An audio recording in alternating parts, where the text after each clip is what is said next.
திங்கக்கிழமை காலையில் பாப்பாவுக்கு வந்து பார்த்திங்கன்னா ஸ்கூல் வேனு கொண்டு போய் விடுறதுக்காக வந்தாச்சு. பாப்பாவுக்கு இன்றைக்கி வந்து சம்மர் டே செலிப்ரேஷன் ஃபெஸ்டிவல் வியரில் வர சொல்லியிருந்தாங்க. சரின்னு சொல்லிட்டு அவளுக்கு பிடிச்ச மாதிரி பட்டுப்பாவாடை போட்டு அவளை வந்து வேனுக்கு விட்டுட்டு வந்தாச்சு. வீட்டுக்கு வந்ததுமே ஆடை வந்து கொஞ்சம் அதிகமாக இருந்துச்சு. சரி வெண்ணெய் எடுத்து வச்சிடலாம் அப்படின்னு சொல்லிட்டு அதை எடுத்து வெளியில் வச்சுட்டு இருந்தேன்.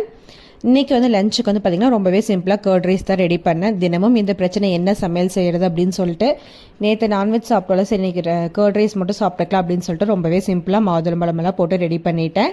ரெடி பண்ணி வச்சுட்டு கையோட வந்து பார்த்திங்கன்னா ஆடை வந்து சிலிப்பை ஸ்டார்ட் பண்ணியாச்சு. மிக்சியில் போட்டு அடிச்சிட்டு இருந்தேன். கூலிங்காக இருக்கிறப்பவே அடித்தோம் அப்படின்னா கொஞ்சம் சீக்கிரமாக வந்துடும் அப்படின்னு சொல்லிட்டு அதெல்லாமே ரெடி பண்ணி வச்சுட்டேன். தம்பி வந்து பார்த்திங்கன்னா இந்த கேப்லேயே வந்து தூங்கறதுக்கு வந்து சிரிங்கிட்டே இருந்தால் சரின்னு சொல்லிட்டு அவனையும் கொண்டு போய் தூங்க வச்சிடலாம் அப்படின்னு சொல்லிட்டு அவனை தூங்க வச்சுட்டு வந்து தான் வந்து பார்த்திங்கன்னா நேற்று லூலு ஹைப்பர் மார்க்கெட்டில் வாங்கிட்டு வந்த திங்ஸ் எல்லாமே எடுத்து வச்சுட்டு இருந்தேன். கொஞ்சம் கிளாஸ் ஐட்டம்ஸ் எல்லாம் இருந்துச்சு.